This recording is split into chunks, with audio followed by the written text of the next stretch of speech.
Soy Sandra, la experta en nada, pero curiosa de todo, y estás escuchando el podcast La Fuerte Imparable. El episodio de la semana es con Samantha Santana, psicóloga social y artista. Hoy hablamos de su trayectoria, de sus varias experiencias y trabajos en un hospital psiquiátrico o con las mujeres víctimas de violencia. También hablamos de las situaciones de los trabajadores del hogar y de las soluciones que existen. Al final, hablamos de su carrera en el arte y cómo llegó a ser artista muralista. Si te gusta el podcast, puedes seguirme en Instagram @lafuerteimparable. Espero que les guste esta conversación con Samantha. Aquí vamos, c'est parti. Hola Samantha, gracias por aceptar mi invitación en Bienvenido en el podcast La Fuerte Imparable. ¿Cómo estás? Muy bien. ¿Tú? Muy bien, gracias. ¿Te gustaría presentarte para que nuestra audiencia te conozca? Sí, claro. Soy Samantha Santana. Soy psicóloga social. Soy artista digital / muralista y feminista, creo. Qué bonita presentación completa. Sí. Antes de empezar todo sobre qué haces ahorita, me encanta, como sabes, de preguntar cómo fue antes la Samantha niña, etc. Entonces, ¿puedes contarnos sobre tu infancia? Pues yo tuve una infancia bastante bonita, creo, que mis papás, ellos se esforzaron por darme a mí y a mi hermano una vida súper plena y con ninguna carencia económica ni de carencia emotiva. Tuve una infancia bastante linda. ¿Dónde creciste? ¿Cómo fue niña? Como Samantha, ¿cómo la describiera a los 10 años? ¿Qué tipo de niña era? Ya, pues yo, mira, me viví primero en México, en mi parte de mi infancia, y después ya la parte más grande de mi infancia en los Estados Unidos. A los 10 años yo creo que seguía siendo una niña bastante feliz, un poco ilusa a lo mejor, y a lo mejor ya después de eso, con los años ya entrando a la adolescencia, es cuando se rompe un poco esa imagen de Samantha, la niña súper feliz, ¿no? Y es como cuando ya entra mi parte de la vida de la adolescencia. Digo, sí, puedo, yo sé que me preguntaste la niñez, pero si quieres puedo... Sí, pero vamos a seguir así. ¿Cómo fue tu adolescencia, entonces? Ya, pues mi adolescencia, como lo dije, fue en los Estados Unidos y la diferencia a veces de la crianza de México a los Estados Unidos, y yo me imagino que en todos lugares, pero yo la sentí muy fuerte, como la presión social de todos los aspectos en Estados Unidos, tanto como de fiestas, alcohol, drogas, como también el tener que ser un estándar, ¿no? Y verte de tal manera. Entonces, como que, no sé, de repente de ser una niña súper feliz, empecé con muchos problemas de seguridad, no sé, tuve varios problemas alimenticios dados a eso porque pues me veía y no me gustaba lo que veía y me comparaba con todas las mujeres que habían a mi alrededor. Y dentro de compararme nacía dentro de mí como un odio, o no odio, como un coraje hacia las otras mujeres que se reflejaba en mi coraje que tenía hacia mí, ¿no? Y entonces sentía que mi cuerpo, pues que no era mío, y me sentía ajena a mi cuerpo, y me sentía sola, y me sentía aislada, y me sentía deprimida con quién era y con falta de identidad, ¿no?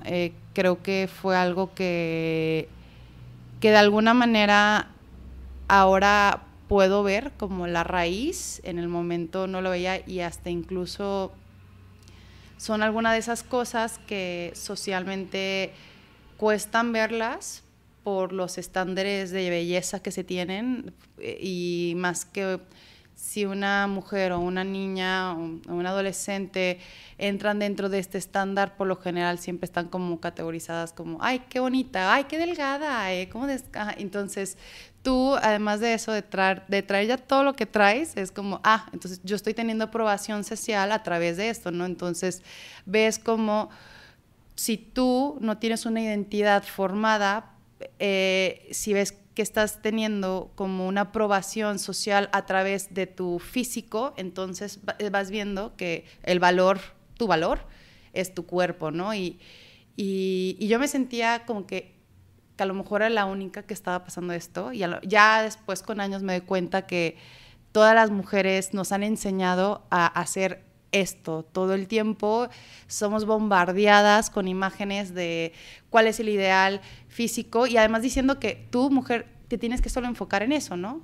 No ser inteligente, solo el físico es importante. Inteligente, nada, solo calladas y está bien. Exacto, sí. Sí, de cómo bajar de peso para el verano, o cómo hacer tus uñas, o cómo cuidar a tus cabellos. Ay, cómo estar inteligente, cómo aprender español. Claro. No es para mujeres, es para hombres. Y eso está, o sea, las cosas que a lo mejor pueden ser como categorizadas como superficiales, como a lo mejor de que el físico, como decimos, el maquillaje, la ropa, todo eso, o sea, no es como que es tan mal para nada, o sea, creo que forman parte de una identidad.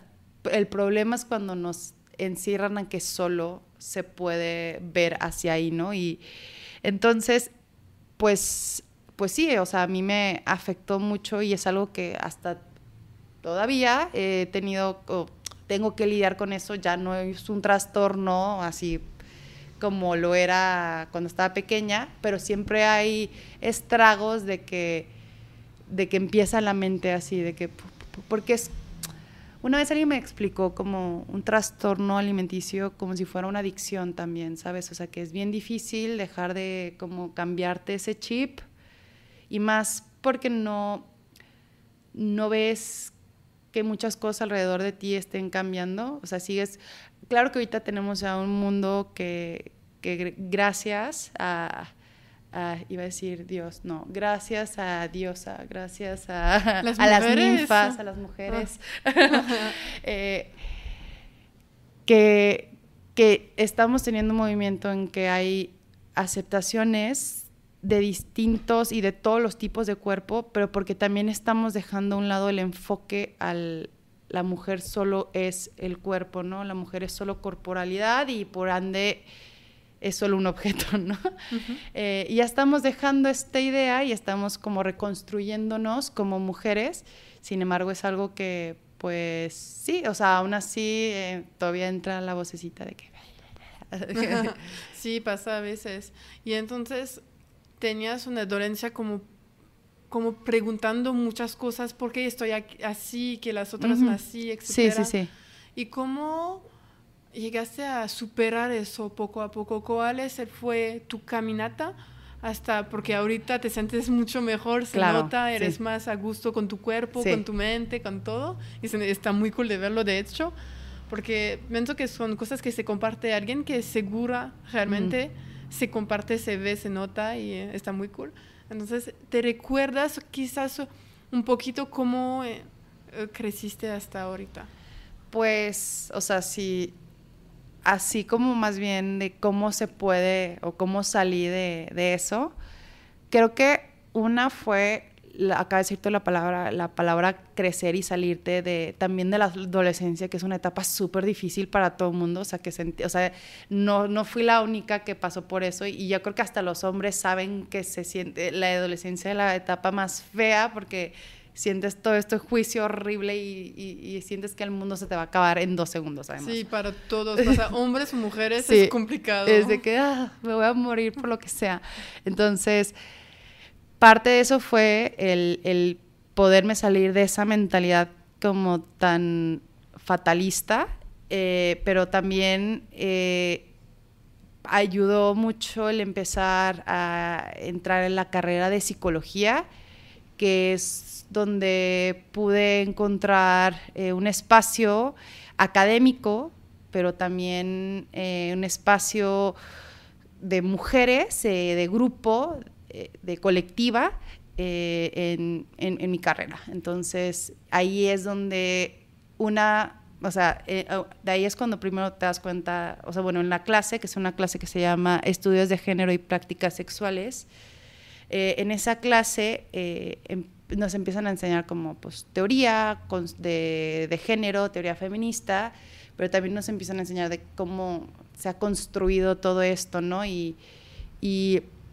es como una revolución interna, porque te vas dando cuenta como de que, wow, sí es cierto, o sea, de que estamos siendo todo el tiempo bombardeadas con toda esta información las mujeres, o sea, nos han estado bombardeando de que solo somos objetos y por ende nos van a seguir tratando como objetos, y nos han enseñado que nos tenemos que odiar, y nos han enseñado que tenemos que tener envidia y que tenemos que seguir un estándar y que nunca vamos a estar cómodas y que solo nos tiene que preocupar como lo de afuera y lo de afuera, el físico más bien. Entonces, hay no me acuerdo su nombre, es una teórica que ella dice que en el momento que te empiezas a dar cuenta de eso es como si traes unos lentes de color púrpura, porque ya no ves las cosas de la misma manera, ¿no? Entonces ya vas viendo no solo en ti, sino alrededor de ti, en tus amistades, en tu familia, en la sociedad, y de alguna manera quieres radicalizar a todo el mundo y es de que no, ya. Deja de seguirle el patrón sí, o cosas así. Sí, ajá, pero pues sí, ahí es donde que te das, o sea, en ese momento obviamente no fue así un momento de clic, porque aún así teniendo eso, el discurso pues seguía construyéndose y bueno, el discurso seguía pues estando en mi mente, pero sí fue una gran ayuda, y creo que el también formar como mi formación ya profesional, mi formación personal, mi formación como persona ya adulta, han sido también las bases para que yo pueda también dejar de un lado eso y darme lo que no tenía en ese momento, que era una identidad, ¿no? Uh-huh. Y de hablarlo realmente, de cuestionarse sobre la sociedad, sobre ti misma, y es la primera vez. Pienso que ahorita se pregunta más, pero antes no, y tú lo aprendiste gracias a tu carrera. Y yo quiero regresar a eso. ¿Por qué elegiste de estudiar psicología? Podías estudiar hay muchas opciones, ¿y por qué elegiste eso? Me va a dar pena porque fue la decisión más mensa que pude haber tomado en mi vida de cómo lo tomé. Yo tenía 17 años cuando tienes que elegir, ¿no? ¿Qué carrera vas a hacer, ¿no? Y en ese momento yo quería estudiar arte, y de hecho estudié arte en Florencia unos 6 meses, pero mis papás fueron como que no, el arte, te vas a morir de hambre del arte. No, esta idea de que el arte no da. Entonces, pues yo estaba así que, pues es que voy a estudiar, ¿no? Y recuerdo que tuve un maestro que me cayó muy bien de psicología, y fue, pues el Hugo me cae bien y es psicólogo. Pues psicología. Y así, de que de las decisiones más importantes de tu vida, y yo así, pues me cae bien, ¿sabes? O sea, si me hubiera caído bien el de no sé, el de administración o algo así, Samantha administradora, hubiera estado en otra carrera por completo, ¿no? Sí. Y al principio se nota cómo tomé la decisión tan banalmente, porque lo odiaba, o sea, odiaba la carrera, era algo como que decía de que es que yo sabía que debía haber estudiado arte, o debía haber estudiado otra cosa, la psicología. Pero ¿qué no te gustaba al principio de psicología? ¿Qué era lo que no me gustaba?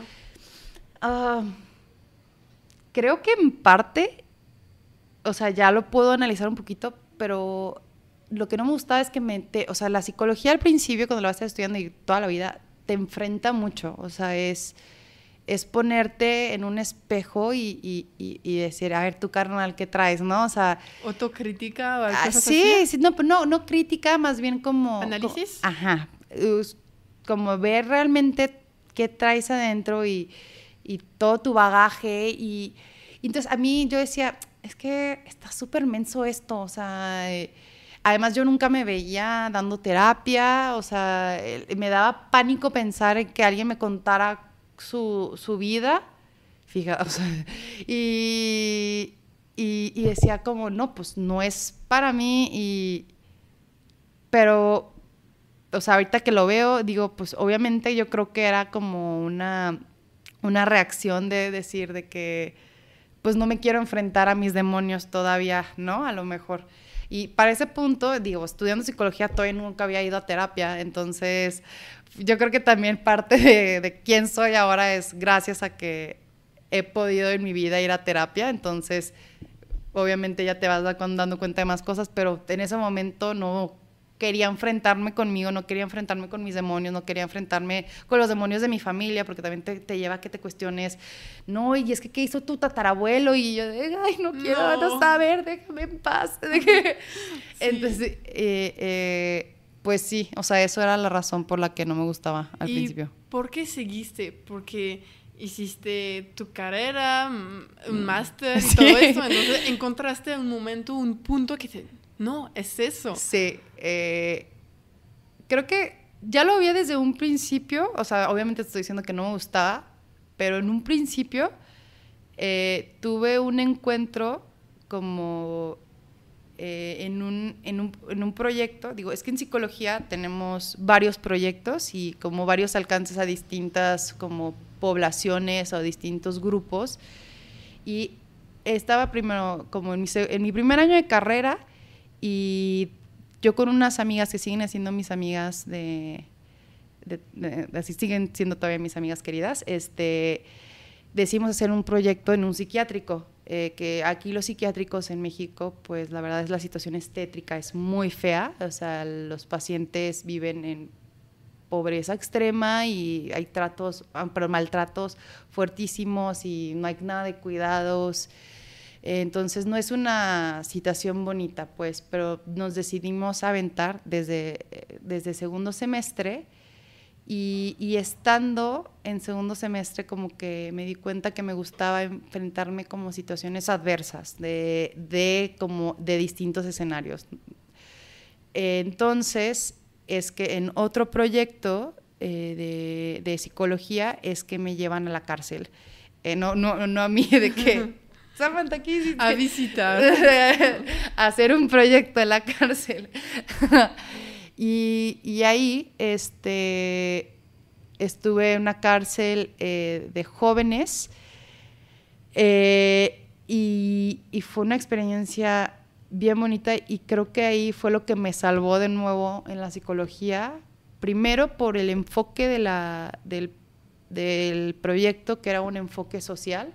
O sea, yo había estado viendo en psicología casi puros enfoques como personales, de terapia, y que están bien, están perfectos, pero yo no me sentía identificada con eso.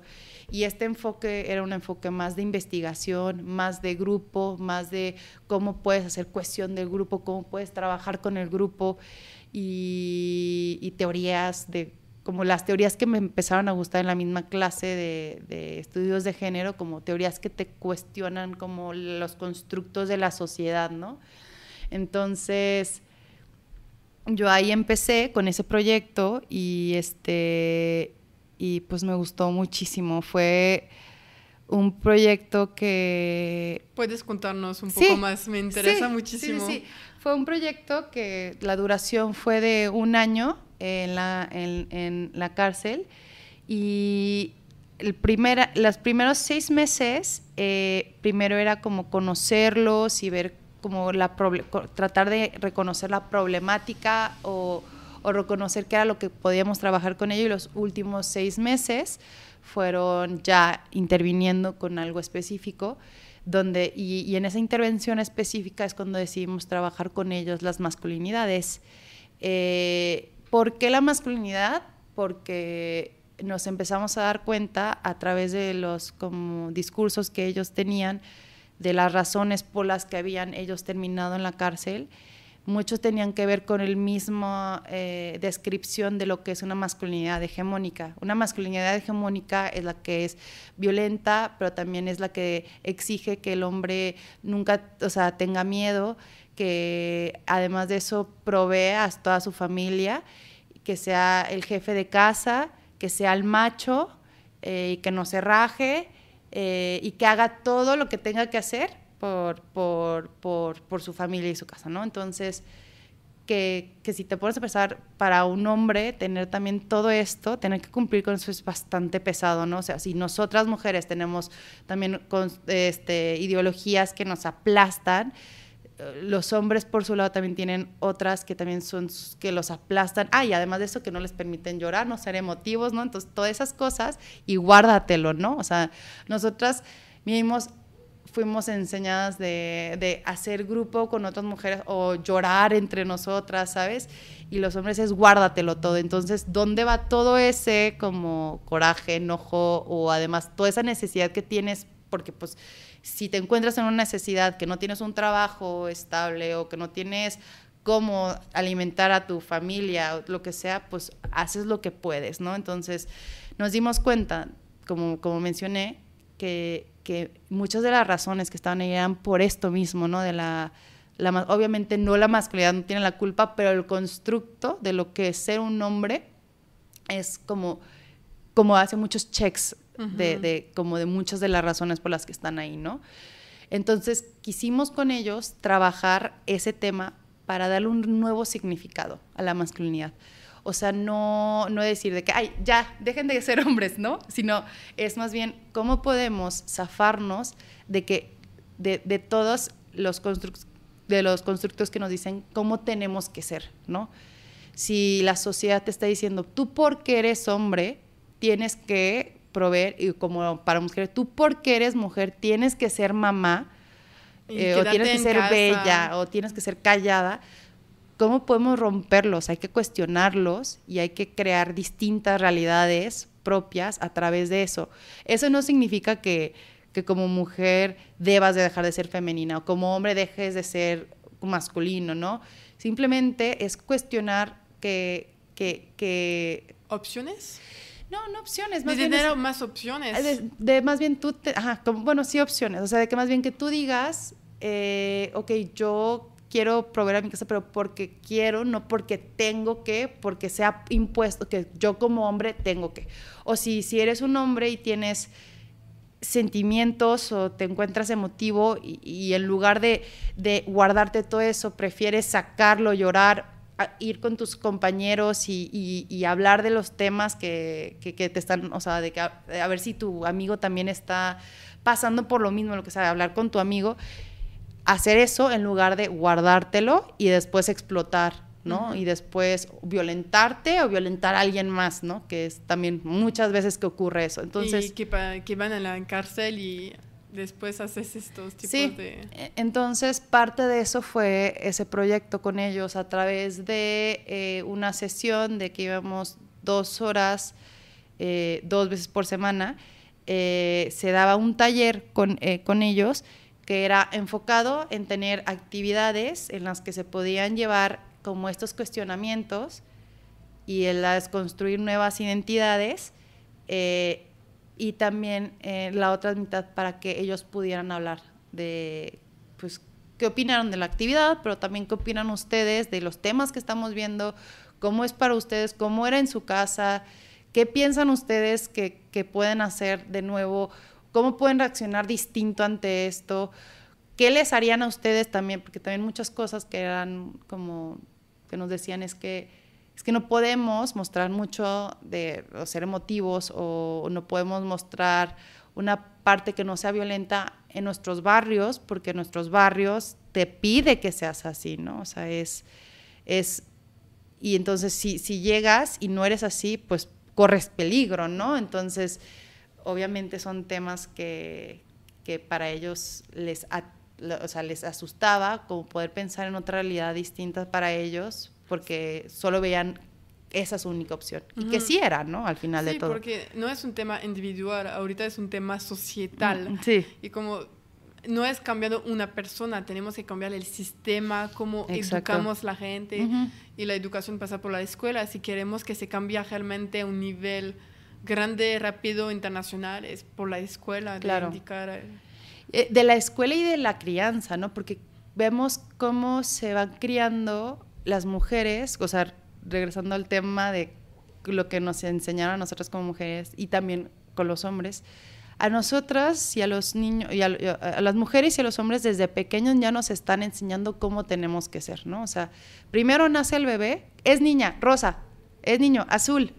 Ok, está creciendo, le gustan los juguetes de carritos porque es niño, y ella las muñecas y las cosas que tengan que ver con los bebés y el cuidado, ¿no? Si te fijas, ya estás ahí formando una identidad de que las mujeres tienen que ser las que crían, las que cuidan, las que cocinan, las en que se quedan en casa, y los hombres tienen los juguetes que son de carrito, de construcción. Ajá, entonces estás ya generando una identidad desde el principio. Y si o sea, y no es, entonces te das cuenta que no es algo que como mujer o como hombre tú naces, es algo que te van ya bombardeando diciendo cómo tienes que ser. Entonces, parte, sí, como dices, y sí la educación, pero sí el sistema y sí la crianza, o sea, creo de que los papás también. Claro, o sea, es pensar nuevas maneras de cómo podemos criar a nuestros hijos, hijas, hijes, de manera más libre para que puedan vivir una identidad que no tenga que caer bajo estas como criterios. Sí. Y entonces, como hiciste este proyecto con tus compañeros de la universidad en las cárceles, y después dice, oye, yo quiero hacer social porque eso me gustó. ¿Cómo pasó cosas?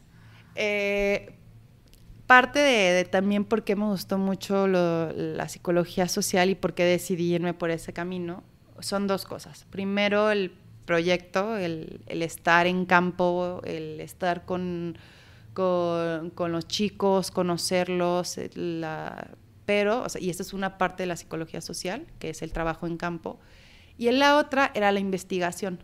Hicimos una investigación súper interesante, que de hecho nos publicaron y está en un artículo académico. Pues vamos a ponerlo en los links. Si la gente quiere ponerlo, sí, sería muy cool. Está súper interesante, que tiene que ver con los temas que estoy diciendo. Y me di cuenta como también lo interesante y lo divertido que también es hacer una investigación que vas como entretejiendo, agarrando y viendo de que, wow, es que sí es cierto, esto tiene que ver con esto, y vas conectando piezas y entonces, o sea, como que ves, no sé, como... un puzzle. Sí, y lo vas armando y ya empieza a tener cabeza y pies, el monstruo, y ya de repente ya es una investigación hecha y derecha y está padrísimo eso, ¿no? Entonces te das cuenta que todo tu trabajo que hiciste en campo puede convertirse ahora en una investigación que puede después ayudar a otros investigadores que quieran meterse en ese tema o en otros temas relevantes, pueden leer lo que tú escribiste y se va como construyendo una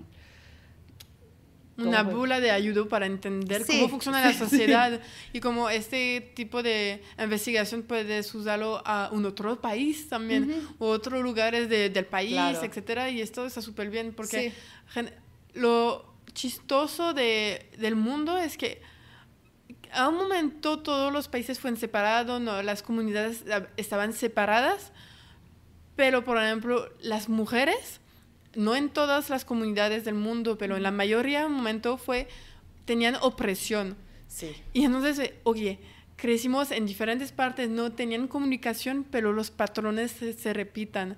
Y entonces, súper bien de utilizar estos que se pueden repetir en todo el mundo, tus investigaciones. Ay, qué cool. Y entonces, terminas este proyecto de investigación en la cárcel, ¿y qué haces después? Después regreso al psiquiátrico de nuevo, al mismo que mencioné, que fui cuando estaba chiquitita empezando la carrera, y ya ahora termino mi carrera con ese psiquiátrico. ¿Y cómo fue? Fue una experiencia bien bonita y creo que distinta a la cárcel, porque en la cárcel cometimos algunos errores de investigación, como en cuestión de pensar hasta dónde podía llegar nuestro proyecto. y en el psiquiátrico yo solo estaba enfocada más bien en cómo ellas se queden, ahorita te explico bien quién eres, pero que ellas se queden solo, no solo, que se queden con lo que vamos a ver, ¿no? O sea, que no sea más de que llegas a esta investigación y te vas, ¿no? Sino que realmente dejes algo que se siga construyendo con el tiempo, ¿no? Entonces... Que pueden usar los herramientas que construyeron. Exacto.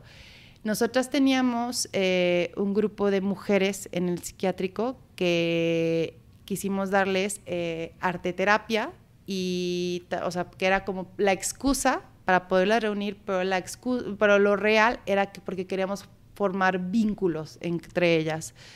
La cárcel, que casi es una cárcel el psiquiátrico, parece, pero el psiquiátrico es un lugar que aunque estén viviendo una persona en ese lugar como 15 años, a lo mejor no habla con nadie. Entonces llevan 15 años aislados de no tener vínculos con nadie, aunque duermas al lado de una persona, aunque llevas viendo la cara de esa persona por 10 años, no tienes ningún vínculo con ellas. Y de alguna manera eso también te debilita como persona, ¿no? O sea, para regresar a la sociedad, sí, somos ser que necesita que vivir en sociedad y comunicar. Sí. Y algo triste, bueno, de los psiquiátricos en México es que muchas veces no regresan ya a la sociedad. O sea, entonces estas son tus personas con las que vas a convivir toda tu vida. Sin embargo, como ya tienes el estigma de que eres loca y además de eso te tiene medicada, y pues, o sea, te aíslas en tu mundo. Y entonces, o sea, en este proyecto, nosotros no queríamos ver sus trastornos, no queríamos ver si pintaban bien o si dibujaban bien o si mejoraba su psicomotricidad, no, queríamos ver que entre ellas hablaran. Era lo único que queríamos hacer. ¿Y cómo hicieron, por ejemplo? Porque yo me imagino en una sala, un salón, y como para pintar, ¿y cómo hicieron para que interactúan entre ellas? Teníamos la primera parte, que era una parte artística, y la segunda era una parte que tenía que involucrarlas en hacer algo grupal sobre lo artístico. Por ejemplo, hacíamos con ellas primero dibujar un personaje. Dibujaban el personaje y la segunda parte era hay que hacer una obra con los personajes. Entonces las obligaba a interactuar entre ellas, ¿no? O hacíamos, esta primera parte van a hacer un autorretrato y la segunda parte van a dibujar a su compañera de al lado. Y entonces eran como interacciones pequeñitas para que ellas empezaran a generar vínculos de protección y cariño entre ellas, porque además de lo que te dije de la situación fea del psiquiátrico, también muchas de las adversidades es de que se sienten desprotegidas, ¿no? Y es porque estás solo, ¿no? Entonces queríamos que sintieran como, bueno, o sea, estoy pasando esto, está horrible lo que estoy pasando, pero tengo a alguien, ¿no? Tengo una amiga. Sí, ¿no? Y mi amiga me puede entender porque está pasando por lo mismo. Ajá. ¿Y vieron un cambio? Sí, en sí, porque sí había de verdad un interés nuestro por el que se formaran los vínculos, no porque solo fuera a hacerse una investigación o porque entonces vi un cambio. Obviamente no todas se formó el grupo, variaban mucho los tipos de trastorno o de las distintas razones por las que estaban ahí, entonces habían personas que no podían hacer el clic real porque a lo mejor estaban en una psicosis muy fuerte, entonces no podían como juntarse con el grupo, pero hubo quienes sí hicieron grupo, notamos que había muchos entre pares, y de repente ya había amistades entre pares, que nosotros no queríamos hacer que el grupo entero y después hicieran ellas una revolución y tumbaran el psiquiátrico, pero obviamente no se pudo, pero vimos, aunque sea pequeñito, pero ese pequeñito ya era suficiente para nosotros decir de que wow, entonces lo que queríamos dejar es entre ellas el seguir formando, no el que siguieran pintando, sino el que entre ellas vieran una chispita de, ok, pues yo formo una amistad hay que seguir formando más amistades. Y para ellas es un cambio enorme porque viven allá. Y de, ay, tengo una amiga y, hablamos en el arte. Pues vamos a hablar en la cantina o cosas así. Sí. Y de tener interacción, y como dijiste, hay gente que se quedan 15 años. O más. Y de tener, o más, o que nunca se regresan, y de tener esta interacción, esta chiquita sociedad adentro. Sí. Obviamente nunca va a ser fantástico porque, como dijiste, cosas horribles pasan allá y todo, pero a mínimo de tener como amistad, que el ser humano necesita eso, de convivir con gente y tener como intercambios con gente de palabras, etcétera, pues está súper cool. Sí. Y que como haces este proyecto, lo terminas ¿cuál año? ¿Cuál año fue de tu...? De mi carrera, que lo terminé en el 4. Sí, okay. Sí. Y después yo vi que seguiste estudiar. Sí, después de eso pasó un año más, estuve trabajando como maestra de kinder, lo dejé y me fui a estudiar mi maestría en Barcelona en investigación en psicología social. ¿Y te encantó? Lo amé, sí. ¿Y cómo regresas? Entonces vas a Barcelona, estudias súper chido, la vida de intercambio está genial. Regresas a Guadalajara. Sí. ¿Y qué haces aquí? Regreso a Guadalajara, por suerte, que creo que muy pocas personas les pasa así, pero ya con chamba, con algo que tiene que ver con la maestría. O sea, ni siquiera fue como el estar como viendo de que, a ver si alguien me contrata. No, fue estando allá, ya me hicieron mi entrevista y empecé a participar en una asociación civil que se llamaba Parvada. En esa asociación civil teníamos distintos proyectos, proyectos siempre enfocados a la mujer, a la mujer que ha sido vulnerada por cuestiones de pobreza o cuestiones por su zona marginalizadas. Entonces veíamos distintos grupos de mujeres que han sido víctimas de violencia de género y mujeres que son trabajadoras del hogar.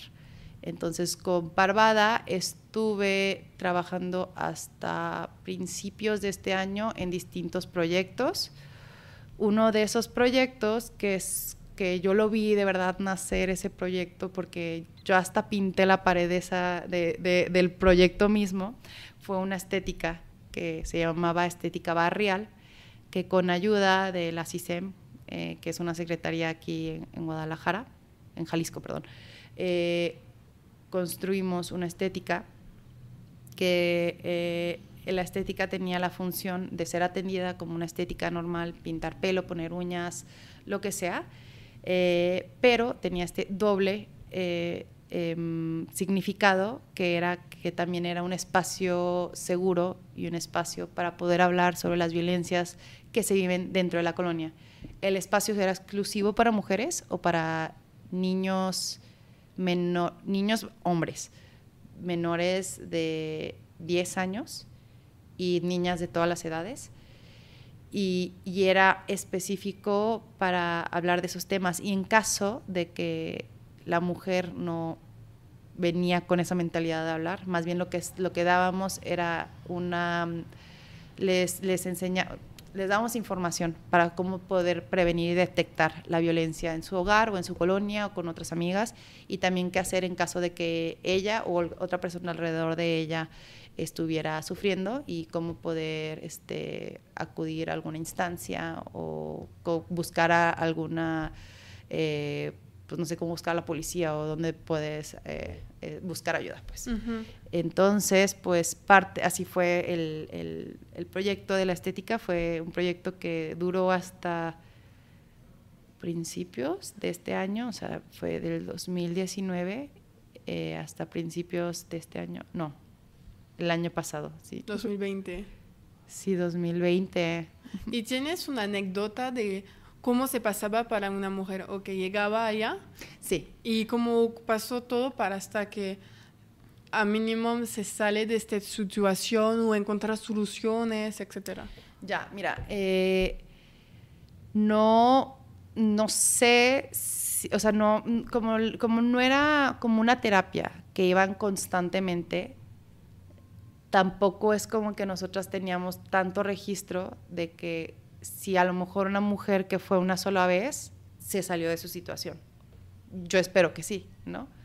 Pero no teníamos ese registro. Hay de quienes sí, que a veces la situación, o sea, la resolución al caso no es el mejor, pero mira, te cuento más o menos cómo era. O sea, la mujer iba, hacía una cita, más bien, hacía una cita, decía corte, o que quería corte o que le pintara las uñas, y de ahí se sentaba y nuestras estilistas, que además de ser súper buenas estilistas, estaban capacitadas en temas de género y de prevención de violencia.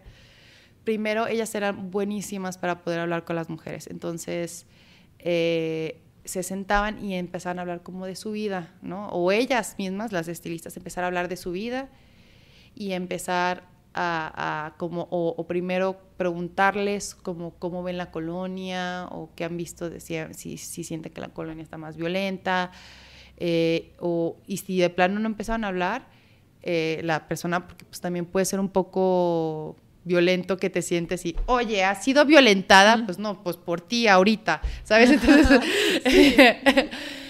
no, o sea, las estilistas utilizaban mucho también ellas hablar de su situación, ¿no? O sea, de que contaban, pues mira, la estética, en la estética hablamos de los temas que sufrimos la violencia que sufrimos las mujeres, ¿no? Entonces ellas empezaban a hablar que existen estos tipos de violencia, la violencia económica, la violencia laboral, la violencia sexual, la física, la psicológica. Entonces empezaban como a describir todos estos temas, empezaban a hablar de las banderas rojas. ¿Qué es las banderas rojas? Las banderas rojas son como las banderitas, o bueno, es como las alertas que sí, tienes, como por ejemplo, como un hombre a veces que es súper encantador afuera, pero contigo no lo es como de repente se enoja y grita, ¿no? Uh-huh. Entonces es una bandera roja, ¿no? O sea, okay. Es una expresión para decir... Sí, como una alerta, se llaman banderas rojas. También ellas explicaban el violentómetro. El violentómetro es una herramienta que se utiliza para medir la violencia. Es como si fuera un semáforo. Empieza en verde y termina en rojo. O sea, es una manera muy simple de explicarlo, pero cada color que va aumentando van teniendo como distintas actitudes, ¿no? Entonces, empieza primero, como dijimos, es encantador, pero te dice mensa, o te dice pendeja, y después va subiendo. Te jala, te grita cuando se enoja, avienta cosas cuando se enoja. Después ya te empezó a empujar, ya te pellizca, ya te alejó de tu familia. Y después, o sea, así va escalando la violencia, ya después golpes, amenazas de muerte, y termina el violentómetro en la muerte. Uh-huh. Lo que sirve el violentómetro es para que veas cómo, aunque puede que alguien que aparente que no, o sea, él solo es un poquito enojón. Lo que te está diciendo el violentómetro es que sí, puede que sea solo un poquito enojón, pero también que sepas que se va escalando la violencia, ¿no? Y que ella lo ve cuando sí lo vives, oye, lo vi antes, eso, exacto. Yo sé que... Sí, o sea, por ejemplo, si a lo mejor la mujer está en la parte del violentómetro que se identifica ya con los gritos y los jalones, y ella antes vivió nada más el que le dijera pendeja, ella puede, pues entonces deducir, pues si ahorita me está jalando, ¿qué va a hacer después, no? Entonces, es una herramienta que las estilistas también utilizaban dentro de la estética para poder ubicar a las mujeres dentro del violentómetro y que ellas pudieran también decir, o yo estoy aquí, o noto que mi compañera, o que mi amiga, o que mi hija está en esta situación, ¿no? Y bueno, entonces ya te digo, hablaban, y entonces... El motivo era que ellas hablaran de su propia violencia. Sí, digo, si no lo hacían, se llevaban solo la información, pero era importante que ellas hablaran porque nos dimos cuenta que muchas mujeres, era la primera vez que hablaban de ese tema. O sea, tenemos porcentajes, no los tengo ahorita, pero una cantidad grande de mujeres era la primera vez que hablaban de ese tema.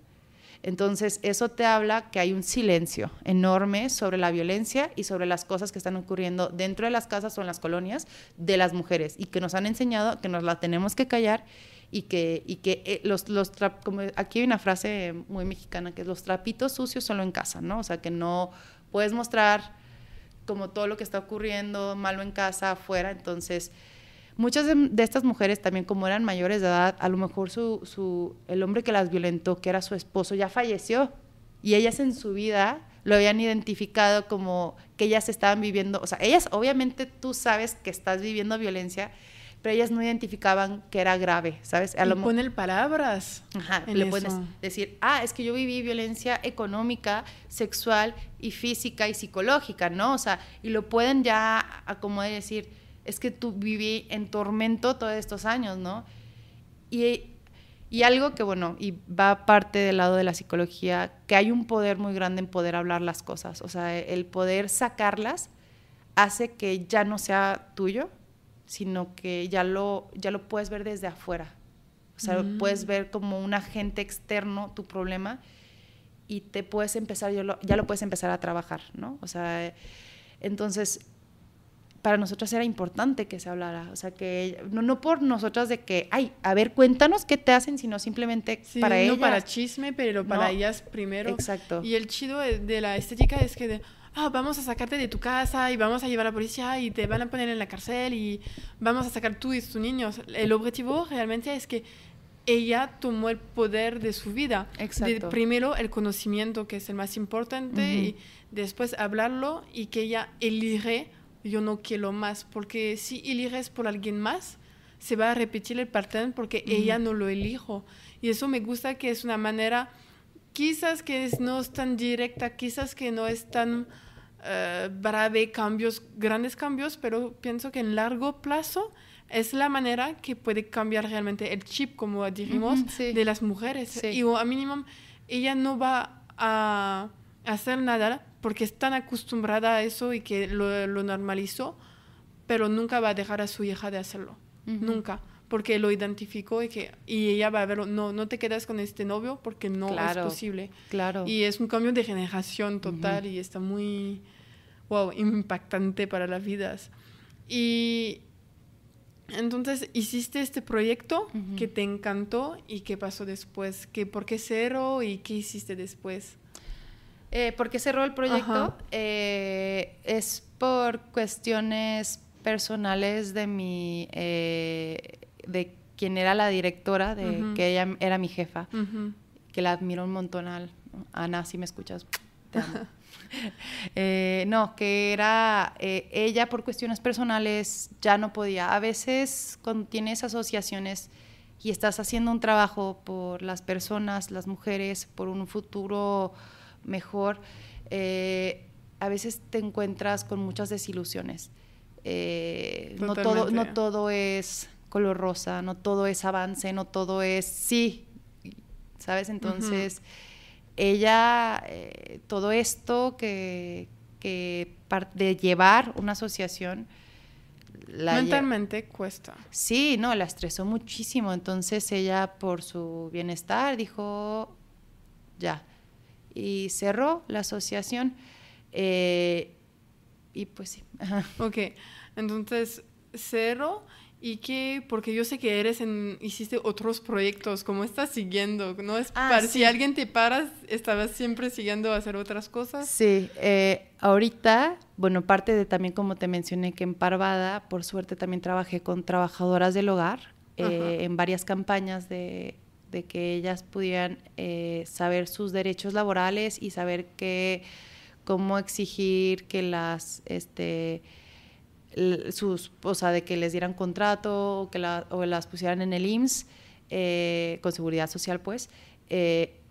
Parte de esas jornadas que se dieron y terminaron, conocí a unas personas que ahorita me buscaron para un proyecto nuevo que también tiene que ver con la promotoría de los derechos laborales de las trabajadoras del hogar. Entonces, ahorita, apenas está arrancando, pero estoy con otras mujeres del país. Estamos como empezando a generar un proyecto para poder como juntar a varias trabajadoras del hogar y que ellas puedan exigir sus derechos laborales. Y yo quiero hablar de este tema porque la verdad me encanta, no me encanta así, pero pienso que es muy importante de hablarlo porque aquí hay realmente porque estudié este tema cuando empecé a hablar contigo y fue, ok, tengo que conocer qué pasa en México y hay 2 millones de personas que trabajan en la hogar y 90 son mujeres. Y como hay solo 2% que no tienen seguros. Sí. 2% y es nada. Y esos son cifras de ahorita, de este año. Sí. ¿Y cómo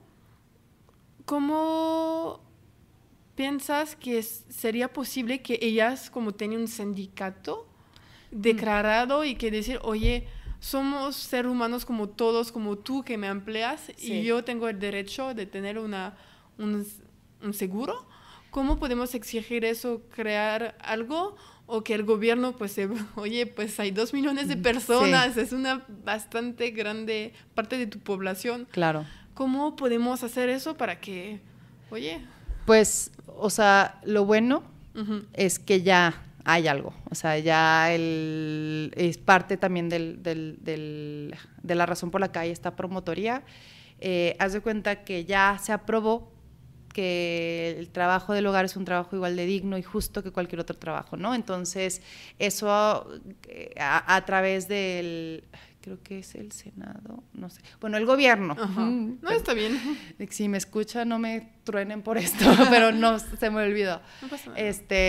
Ok, el gobierno ya aprobó que este trabajo tiene que ser valorado y tiene que ser pagado y que tiene que constituir como cualquier otro trabajo, ¿no? Lo que pasa es que dentro de esa aprobación hay un periodo de todavía que pase ya como una obligación. Que se aplica. Ajá, exacto. Entonces, ha pasado distintas fases desde que ya se aprobó eso y ahorita estamos en una nueva fase dentro de la aprobación que es como llevarles a ellas ¿en qué fase estamos? No pasa nada si no describe eso. Yo puedo cortar y... Sí, corta eso. No te preocupes. Ya se me olvidó. Pero bueno, lo que quiero comentar es más bien que ya se está trabajando. Ahorita se siguen fases de prueba y con los resultados que tengan los proyectos, como está este proyecto y hay otros distintos proyectos, es cuando ya se va a asignar la obligación de que a las trabajadoras y los trabajadores del hogar sea un trabajo que ya sea obligatorio, que tengan seguro, que tengan contrato, que cuenten con todos los beneficios de la ley, que es como cualquier otro trabajo, para ¿no? Todos. Entonces ya es cuestión de tiempo, simplemente que ahorita también hay mucho problema que es la falta de información por ambos lados, entre el empleador, pero como la empleada también. La empleada que no sabe sus derechos que tiene que tener la hora, porque toda su vida, si a ti te dicen tu trabajo no cuenta, pues dices, pues mi trabajo no cuenta, ¿no? Y de repente si ya te dicen, ya cuenta, pero pues ¿cómo cuenta? Entonces hay que instruirles en cómo su trabajo cuenta, en cuanto cómo, cuáles son sus derechos laborales, ¿no? En qué consta tener un seguro, de ese lado, ¿no? También, porque muchas de ellas también cuando las despiden, no les dan sus prestaciones de ley, ¿no? Entonces también, ¿cómo exigir estas cosas? ¿A dónde debes de acudir en caso de que no ocurra eso? O sea, ¿quién te va a atender? Eso.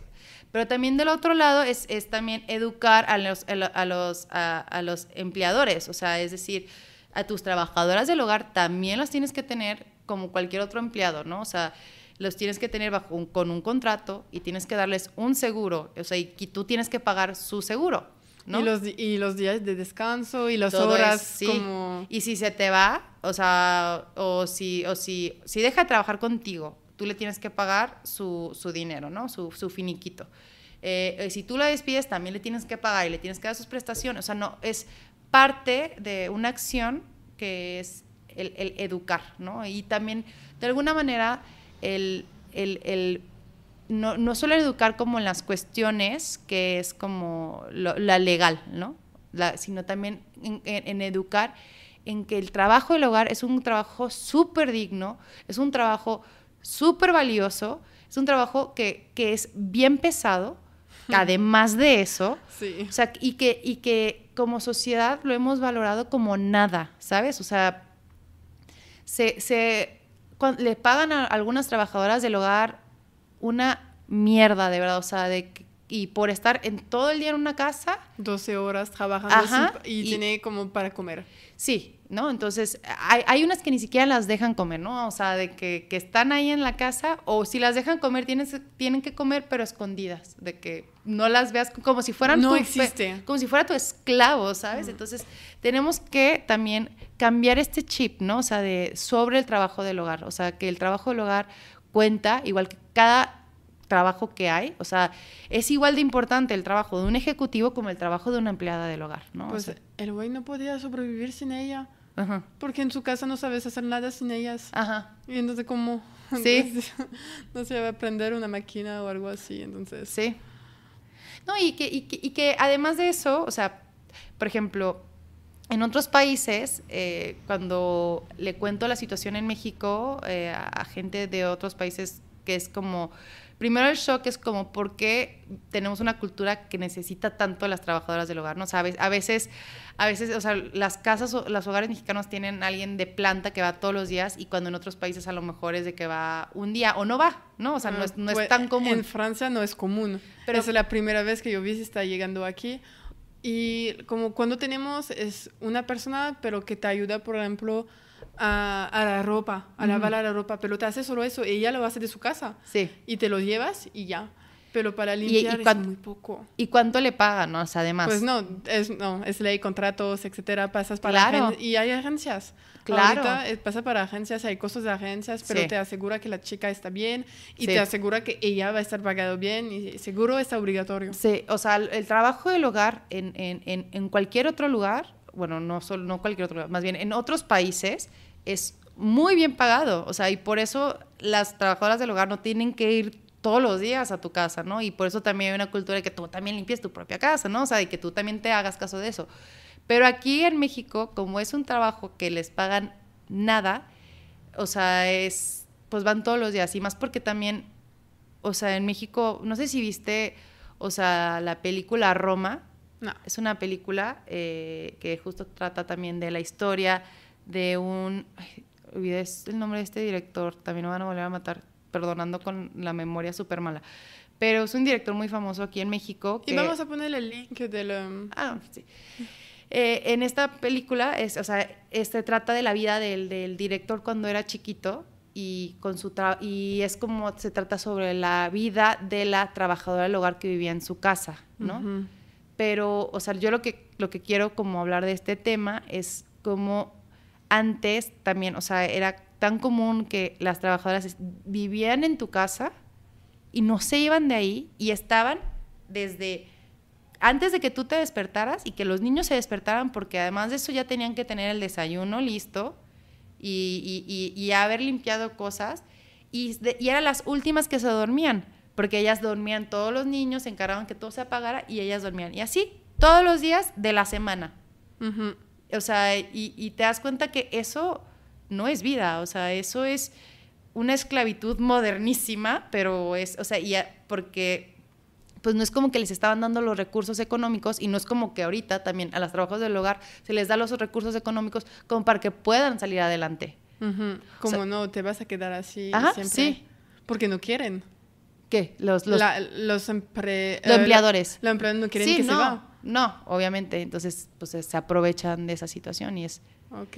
¿Y cómo nosotros como gente, oye, ahorita, por ejemplo, todo el mundo lo sabe, pero ahorita, oye, queremos hacer algo, ¿qué nos recomendaría para que ayudamos o las mujeres que son víctimas de violencia, uh-huh, o la persona de hogar que, pues, cómo podemos hacer como individuo para que se mueve el movimiento, que se cambia, o que educamos a la gente, uh-huh, más empezar con el primer paso, que es de educar? Sí. ¿Cómo que podríamos a alguien que escucha y que quiere hacer algo ahorita?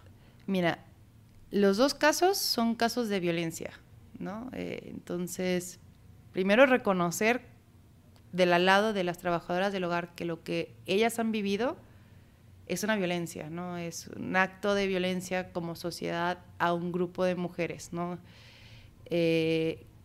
Entonces, tenemos que como reparar ese daño. Primero, si tú eres un empleador y le pagas mal a tu empleada, o sea, a tu empleada, págale bien, ¿no? O sea, tienes que cuestionarte como todas las cosas que ella tienen que pagar, y tú también tienes, como cualquier empleado, de que pensar cómo va a subsistir su vida, ¿no? Entonces, lo que le estoy pagando es justo para su vida, no lo es, entonces tienes que modificarlo, ¿no? Otra, también hay que darles contrato, como cualquier otro trabajo, donde ellas puedan saber cuáles son sus beneficios, pero tú también como empleador, cuáles son tus beneficios. O sea, es algo de bien para los dos, ¿no? Y yo voy a decir algo, y es como el abogado del demonio y todo eso. Yo soy en contra de eso, pero tengo que decirlo para ver qué me vas a contestar para mejorar para persona, sí, yo voy a pagarlo más porque ella tiene niños y sería súper cool que van a la escuela y que van a mejor escuela o que estudian y que van a la universidad. También si es pública hay muchas que son muy chidas. Y él dice, pero ella no va a gastarlo así, ella va a gastarlo en otras cosas, porque no sabe manejar, porque no tiene educación financiera. Cómo manejar su dinero, que nosotros tampoco, yo quiero decir que nunca nos enseñamos. O tienes papá cool que saben y que te lo aprenden, ¿no? O valen madre. Pero, mira, ¿qué diría a alguien que te dice eso?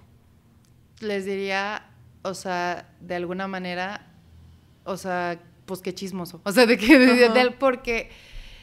De controlar a alguien, es como controlar la vida de alguien. O sea, decir que, o sea, imagínate que algún empresario de que le cuestionen su sueldo por en qué se va a gastar su sueldo, ¿no? De que, no, es que él se la gasta mucho en la cocaína, no, hay que pagarle menos para que ya no tenga dinero para gastarlo en la cocaína, ¿no? O sea, ¿por qué se tendría que controlar cuánto le tienes que pagar a alguien por según hacia dónde va ese dinero, ¿no? Obviamente que se tiene, yo a lo que refiero como el pagarle para subsistir su vida, o sea, es pensando, pues, como todas estas cosas que tú mencionaste, ¿no? Los hijos, la escuela de los hijos, la vida. Tener una coche, pero cosas así. Lo que sea, o sea, uno se piensa de eso como cualquier otro trabajo, se piensa como para mí, en mi trabajo, de que cuando me pagan, se tiene que pensar cuánto es lo suficiente para lo equivalente de tu esfuerzo y también de tu estilo de vida, ¿no? O sea, no sé qué, no te evalúan tu estilo de vida, pero te pagan lo suficiente para que tú puedas decir, este es un buen trabajo, puedo vivir con el sueldo que tengo, ¿no? Pero yo lo que hago ya con mi dinero, eso es mi pedo, ¿no? O sea, yo no tengo que rendirle cuentas a mi jefe de que, oye, adivina qué, me drogué ayer, o adivina que, no sé, me terminé todo mi dinero en cerveza, ¿sabes? De que obviamente... Pero como hay cuando hay las clases sociales son muy distintas, como la clase social alta puede juzgar porque no tenían educación y van a considerar, es quizás un poco duro que voy a decir, pero que no son igual que ellos. Y que van a juzgar por eso y pues no está capaz y cosas así. Ya. ¿Y cómo podemos hacer para que pues sube su sueldo? Porque no piensas que ellos son peor que ti, porque son igual, son humanos, son seres humanos y saben hacer las cosas también. Y tú cuando los gastas en pedas está igual. Claro, pues primero creo que ahí estás mencionando la clave. El problema viene mucho en las clases. Y viene el cuestión de las trabajadoras es una cuestión racial y de clases, ¿no? Y también es una cuestión sexista, ¿no? Racial, porque la mayoría de ellas vienen de pueblos indígenas. Clasista, porque los empleadores son de clase social alta y ellas están en una clase social baja. Y sexista, porque el trabajo del hogar es un trabajo que por lo general se le asigna a las mujeres porque son trabajos del hogar, ¿no? Dentro de la casa y que las mujeres tienen que hacer, ¿no? ¿Cómo se puede cambiar esa mentalidad, ¿no? ¿Cómo podemos hacer el chip? Híjole, quizás no tenemos la respuesta todavía. No, o sea, es que escuchar la realidad, creo escucharlas. Es que creo que o sea, la manera primero en cómo se tienen que las personas darse cuenta del trabajo del hogar es igual de valioso, es justo la manera como se está teniendo que llevar ahorita, que es la manera legal, ¿no? O sea, si no se pudo hacer de la manera social, se tiene que llevar a través de la manera legal, que es... Obligación. Es una obligación y es su derecho, ¿no? Entonces, si ya viola sus derechos, ya es un crimen, ¿no? Entonces, a través de alguna manera, la sanción el poder de violentar los derechos de alguna trabajadora es que ya a lo mejor te vas a pensar 2 veces, ¿no? O sea, de que... eso lo que hago es un crimen ahorita. Ajá. ¿Quieres estar esta persona que está comiendo un crimen? Sí. Y después está cambiando el chip. Claro.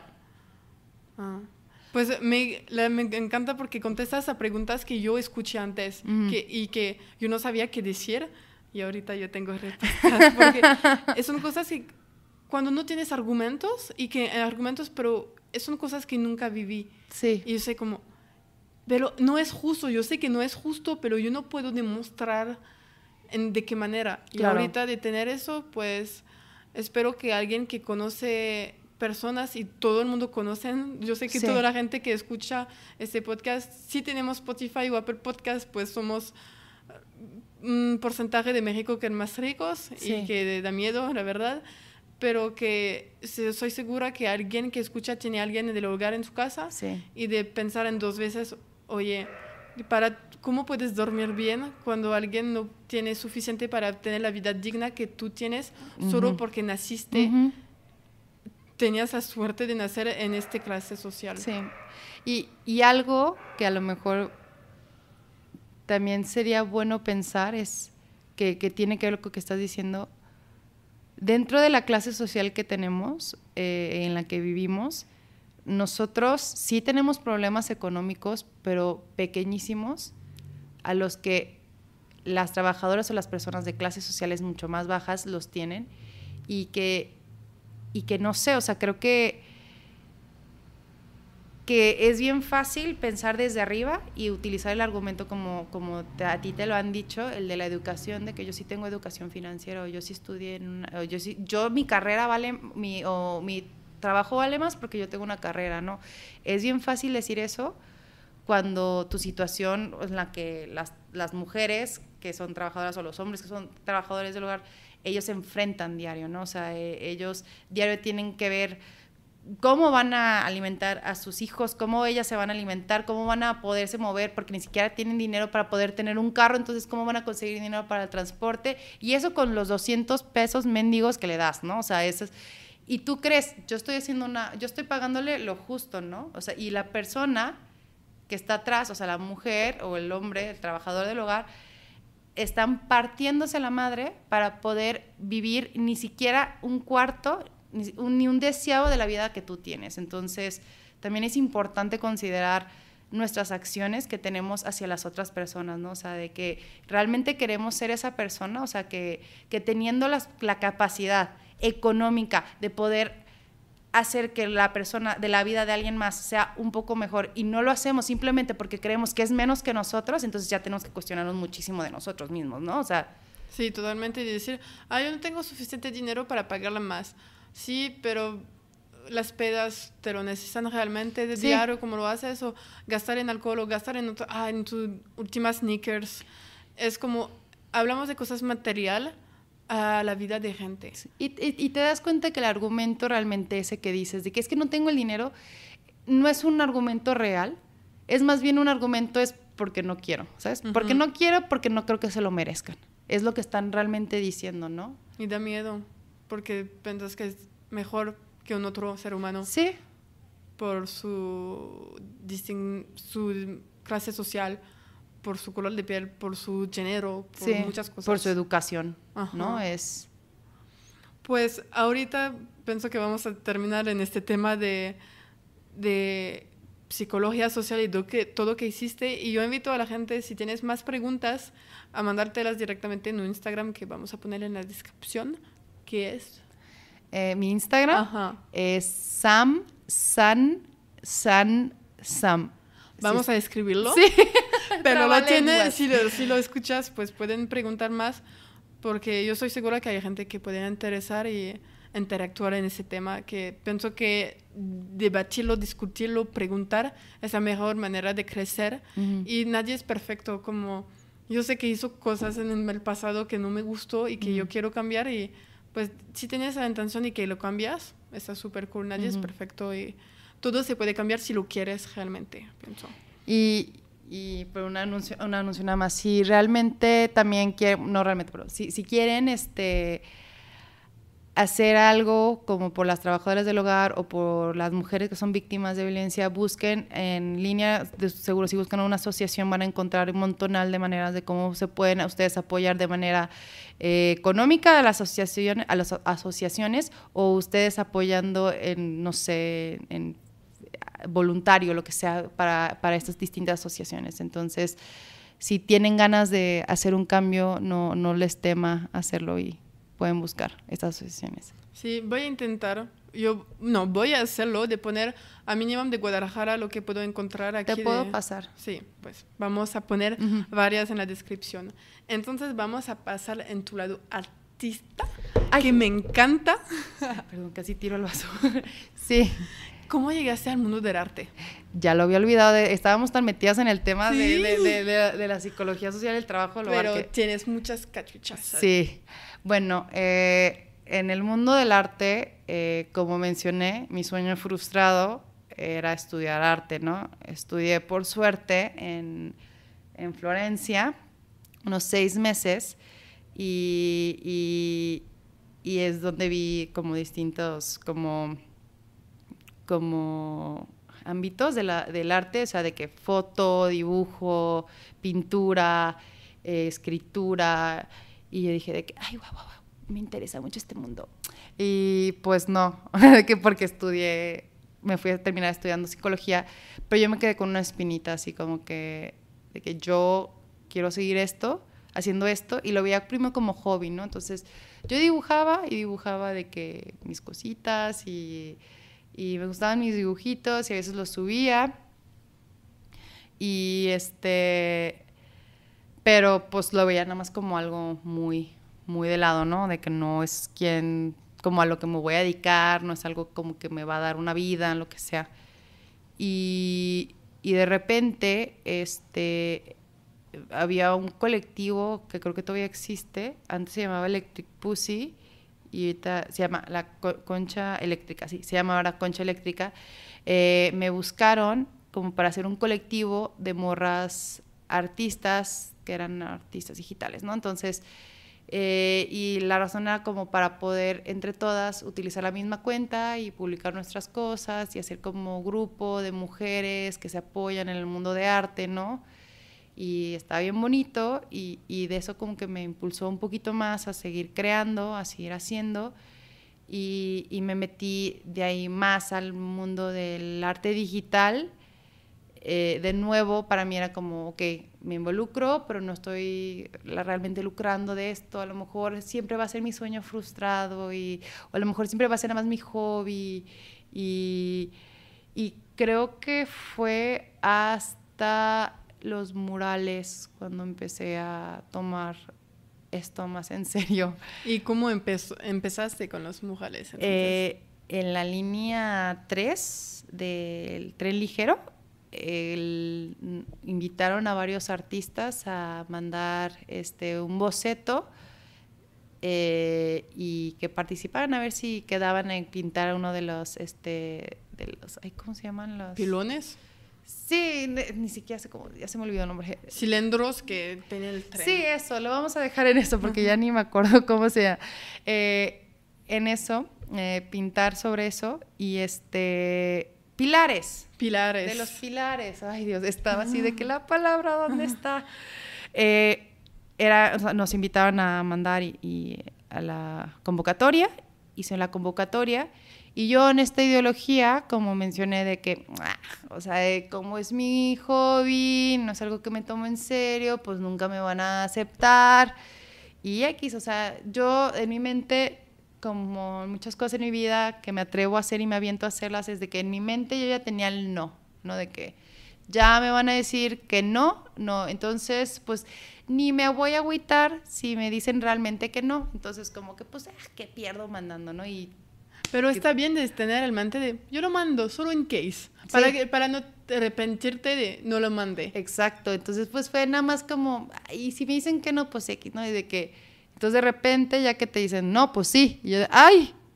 Tengo que dibujar. Ay, ahora tengo que hacerlo y está enorme la pared y son los dos lados y yo nunca he pintado un mural sola. Antes había ayudado a un amigo a pintar su mural y ahorita era como de, ay, chale, me toca a mí hacerlo sola.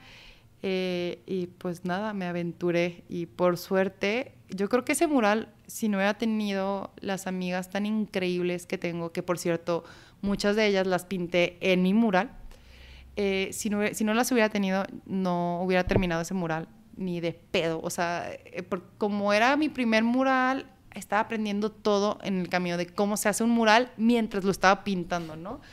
De que cómo se hace la cuadrícula, cómo se hace quién sabe qué, entonces estaba pintando, dibujando y ya eran solo 4 días que teníamos que pintarlo. Yo ya como el segundo día y apenas solo había dibujado, no había pintado nada y para ese punto veía a todos los otros compañeros y ellos ya estaban de que en detalles, ya dejándolo bien bonito, yo de que entonces mis amigas de que to the rescue y todas fueron de que con una brocha y todas a pintar. Entonces las puse todas a pintar y todas me ayudaron y quedó súper bonito, más por como la construcción que fue de...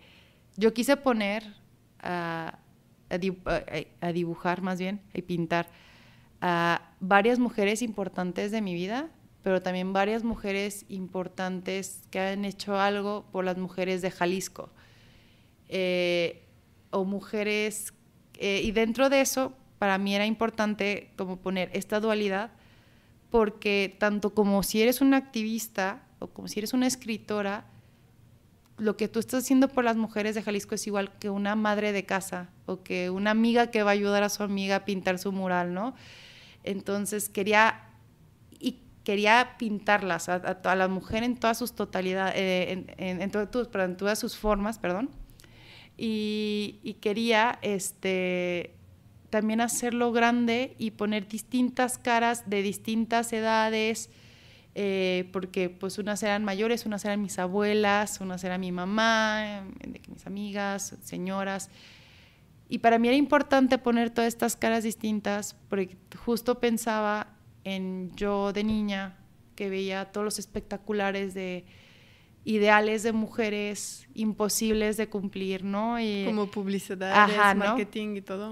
Y que no veías como otras caras o no veías otras posibilidades, ¿no? Entonces yo quería dejar un mensaje, primero de mujeres haciendo unión, ¿no? El grupo de las mujeres, pero también quería dejar el mensaje de como todas las posibilidades que de ser mujer, ¿no? Entonces, para todas las niñas que pasaran por ahí, por la línea del tren, se pudieran ver ellas reflejadas en eso y no tener que crear un estándar a través de lo que están viendo, ¿no?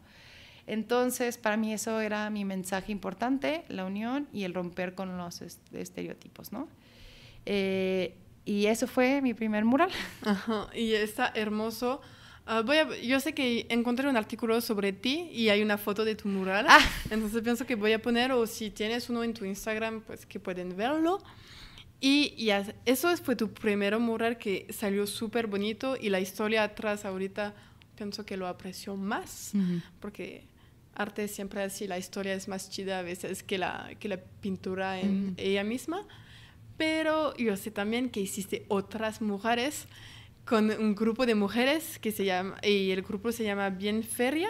Sí. ¿Puedes contarnos esta experiencia? Porque la primera que nos conocemos me contaste sobre eso y estaba súper emocionada y se veía, y pues que nos transmiten eso a todos. Mira, mi primer mural le tengo mucho cariño yo creo que más bien por todas mis amigas que me ayudaron, pero otro me formó realmente en decir, esto es lo que quiero seguir continuando a hacer, ¿no?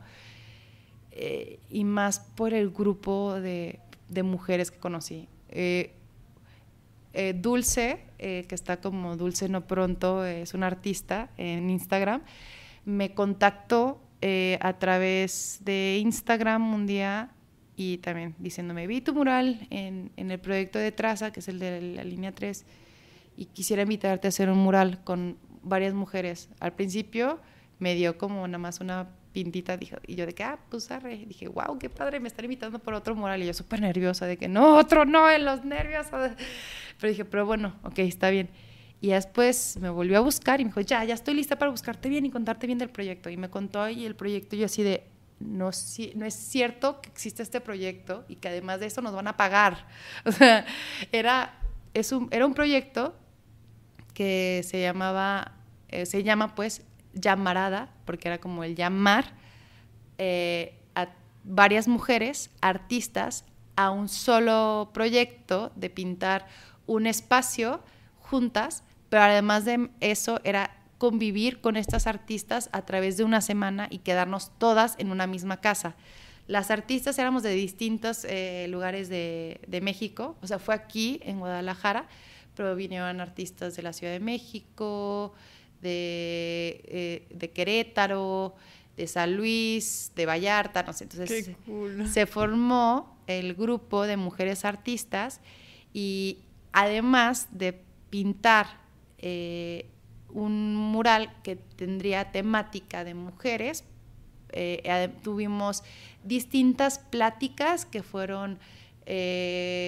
tuvimos una vez tuvimos a dos chicas de Minerva, una que es la maestra cervecera de Minerva y otra que trabaja también en Minerva, y como cosas así tan divertidas, pero también tuvimos pláticas súper interesantes como de lenguaje, entonces no solo fue como ve y pinta, sino es como hacer un campamento increíble de mujeres. Aspiración de mujeres. Sí. Entonces este mural... ¿dónde se encuentra primero? Está en Avenida Vallarta, como por Los Cubos. Ok, muy bien. Para sí, que cuando pasan, piensan en Samantha sí. ahorita. En este mural, que fue, te digo, el segundo, y como te digo, estaba súper nerviosa. Al principio yo entré como, o sea, la vez pasada, que cuando hice el de Traza, que porque te digo, estuvo súper bonito por mis amigas, pero yo me comparé muchísimo. O sea, yo decía, o sea, yo soy principiante, estos güeyes son profesionales y yo estoy haciendo burucadas, ¿no? Entonces yo entré así, de que al proyecto de Llamarada, así de... porque, atrás. Sí, porque, o sea, la mayoría de ellas eran muralistas que viven de eso, ¿no? O sea, mujeres increíbles, yo las veía como diosas así pintando de ¡fua! Con graffiti así dominándolo, y yo así de mi pincel apenas lo sé usar. Entonces me sentía chiquititita y cuando empecé a pintar, yo pintaba súper insegura, ¿no? Entonces yo decía como y de alguna manera comparándome, nada más viendo al lado, y yo de que ay, qué horrible, qué vergüenza que me invitan a mí a estos lugares y yo siendo tan mala, ¿no? En mi mente, ¿no? Hasta que tuvimos dentro de, como te digo, de las pláticas estas que tuvimos en el campamento, como una fue de lenguaje y fue de las palabras. En esta plática hablamos de la importancia de las palabras y de las palabras que las mujeres tienen que decir, ¿no? Y ella, quien llevó esta plática, se llama Karen, ella nos dijo la importancia de hablar, pero cómo quieren, pero también perdón, me trabé. Ella nos habló de las importancias de cómo queremos cambiar el mundo, ¿no? O sea, y cómo queremos cambiar nuestra situación de que vivimos las mujeres, pero cómo queremos hacer ese cambio si no estamos hablando. Porque dices, pues es que no nos escuchan, pues sí, pero no estás hablando, ¿sabes? Entonces habló de la importancia de hablar de las cosas, de nombrarlas, de decir esto es injusto, esto no es, o cambiar tu lenguaje, de que sea un lenguaje incluyente, ¿no? Un lenguaje que incluya a las mujeres, ¿no? Un lenguaje no sexista. Y Y eso me hizo pensar mucho de mi trabajo como muralista y mi trabajo como artista y la importancia que tiene el arte y y en mi contexto era el mural, que lo importante que es, estás llevando un mensaje, ¿no? Estás hablando, estás dejando algo para que puedan entenderlo. Y el mural no es solo hablar, es gritar. O sea, es hablar fuertísimo, es decir, mírame, ¿sabes?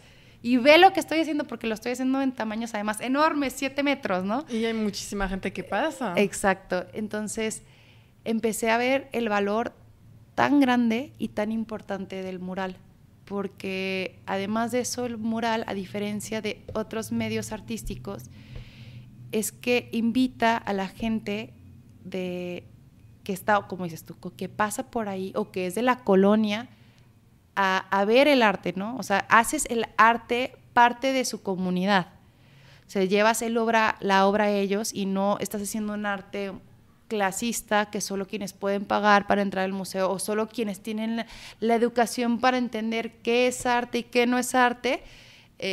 ¿Sabes? Aquí estás haciendo algo para la comunidad o estás haciendo algo para llevar un mensaje a quienes, por ejemplo, el de Vallarta, pues pasan carros hechos balas, ¿no? O sea, a lo mejor no tienen el tiempo de ir de uno en uno y diciendo de que, este significa este significa lo otro, pero vas dejando mensajes ahí. Entonces, creo que ahí es donde entendí el valor del mural y justo ese día, al día de que fuimos a pintar, porque pintábamos de 11 de la noche a 4 de la mañana, ese día fui y pinté así de que nombre, así en chinga, me salió increíble. Yo estaba sorprendida de cómo el cambiar ese discurso para mí cambió mi manera hasta de cómo pintaba de manera tan segura y cómo ya entendía mi mensaje y el mensaje de todas mis compañeras que estaban ahí y el mensaje del mismo proyecto. Entonces, pues fue una experiencia bellísima. Sí. ¿Y cómo pasaste esos días? ¿Cómo viste el cambio gracias a las palabras de otras mujeres que te hablaron? ¿Viste todo este cambio y al fin cómo crearon una comunidad un poco con estas artistas y cómo se apoyaron durante eso? ¿Cómo fue? Porque como dices, en la noche, como un grupo de mujeres haciendo un mural, ¿cómo fue la comunidad hacia adentro? Porque mientras pintabas no hablabas con las compañeras, pero durante el día y las pláticas y todo eso nos obligaba a convivir y a discutir las problemáticas que vives, no como solo artista, sino como mujer y como mujer artista, ¿no? O sea, que es todavía una subcategoría, porque en el mundo del arte y en el mundo del mural las mujeres son, muy poco, hay muy pocas, pues, ¿sabes? Son pocamente, no puedo decirlo, no están muy representadas, pues, vaya. Y, por ejemplo, cuando hay proyectos enormes de murales, de 50 hombres, hay 3 mujeres, ¿no? Entonces hay una falta de representación y una falta de cohesión entre las pocas mujeres que sí hacen esto.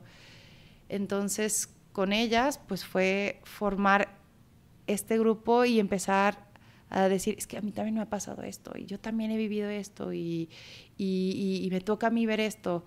Y entonces lo que se convirtió a hablar como de nuestra vida como mujeres artistas, también se convirtió en generar vínculos de como mujeres, punto, ¿no? O sea, de que generar un grupo de mujeres que de alguna manera sirven como ejemplo para más mujeres artistas o más mujeres que tienen el interés por hacer murales, que ellas vean, wow, es que sí hay un grupo de mujeres que lo han podido hacer, ¿no? Entonces, pues sí tengo hacia dónde ir, ¿no? Puedo ver puedo ver que hay futuro para mí en esto, ¿no? Y además que voy a ser apoyada por mis otras compañeras, entonces. Y representación, etcétera. Y no sé si lo ves, pero ahorita que lo abras, lo que hicieron es igualmente igual a lo que hicieron con las mujeres en el salón estética. Es de hablar, oye, yo tenía este problema, yo también, hay que hacer algo. Y pues crear una comunidad y dice, pues sí hay mujeres y que somos tan talentosas y tenemos posibilidades de tener una carrera adentro del arte, de murales que no es tan representado, pero hay muchas que quieren. Y si ahorita las mujeres ven que, pues ella, mira, ya es chicas que hicieron este mural, pues sí, hay más, no soy sola que quieres hacer eso. Y está padrísimo este proyecto y espero que, la neta, que van a rehacerlo pronto, quizás no en Guadalajara, pero en otras ciudades, sí, es lo más importante. que se comparte todo este rollo de arte, que todo es posible. Y pienso que ir directamente en lugares es la mejor forma de compartirlo. Entonces, ahorita estamos llegando al fin del podcast y la neta me encantó mucho de mezclar estos temas y de juntarlos a lo mismo, pero tienes que contestar a todas las preguntas que todo el mundo tiene que contestar, que son primero, ¿qué te hace despertar cada día? Pues, o sea, en realidad, ¿qué me hace despertarme? Son los ruidos de mi gato, que quiere que le dé de comer, y también pensar que le tengo que dar de comer a mi perra. Entonces, esas dos cosas. Los animales son importantes. Si tuviera la oportunidad de cenar con alguien, vivo o muerto, ¿con quién sería? De cenar con alguien. Me encantaría cenar con una escritora y feminista que se llama Chimamanda Ngozi. Es increíble, la amo, entonces me encantaría. ¿Y qué hace ella? Ella es escritora, tiene distintos libros y ella habla sobre el tema de como del feminismo, pero también a través como de su cultura, que es una cultura africana, y ella tiene un TED Talk súper interesante que se los recomiendo que lo vean, se llama El poder de una historia, y habla también de cómo la historia la construye quienes la van ganando, ¿no? Entonces es una mujer súper interesante, súper inteligente y la admiro mucho. Súper, y vamos a poner el TED Talk en descripción. ¿Nos podrías hacer alguna recomendación de algún libro, podcast, película o música que te inspira? Libro, a ver, pienso. Sí hay un libro que está, de hecho, hasta divertido de leer, que digo, esto lo recomiendo para las mujeres, que a veces nos cuesta mucho como pensarnos a veces como feministas por algunas acciones que tenemos. Se llama de hecho Bad Feminist, y de una chica que ella como que describe todas sus acciones que tiene ella, como que la pondrían bajo una lista de súper mala feminista, que es de que pues me encanta el hip hop y me encanta twerkear y me encanta hacer todas estas cosas, pero pues eso necesariamente no me hace una mala feminista. Entonces como que es un libro que es un ensayo más bien, no un libro, pero está bastante bonito, se lo recomiendo. Súper. Y me gustaría saber si hubiera alguien a quien quisiera que yo entrevistara para hacer algún otro podcast. Con respecto al tema que dije, yo creo que estaría súper interesante que entrevistes esta es una amiga mía y ella trabaja justo en la CISEM, se llama Mariana Ortiz. Ella trabaja mucho estos temas de los que ya mencioné, y es una mujer súper inteligente que admiro muchísimo, entonces te la recomiendo. Súper, gracias. ¿Y dónde puede contactar nuestro audiencia que quiere hablar contigo, seguirte, ver qué haces? Me pueden encontrar en Instagram bajo Sam, y en mi Instagram tengo también mi correo electrónico, entonces cualquier cosa o duda que tengan, o si nada más quieren cotorrear, pues me pueden buscar por ahí. Vamos a poner todo en la descripción. Y muchas gracias, Samantha, para compartir. Yo sé que pues tienes muchas cosas que hacer y muchas gracias por tu tiempo y nos vemos pronto. No, hombre, a ti. Muchas gracias. Me encantó. Bye. Bye. Si escuchas este mensaje, significa que llegaste hasta el fin y por eso, muchas gracias. Espero que te haya gustado, que aprendiste algo nuevo y que encontraste tu dosis de motivación para convertirte en arquitecto de tu propia vida. Si te ha gustado el episodio, puedes compartirlo a alguien que podría inspirar o directamente en las redes sociales sin olvidar de identificar a Samantha y yo para que podamos verlo también. Nos vemos la próxima semana. ¡A bientôt!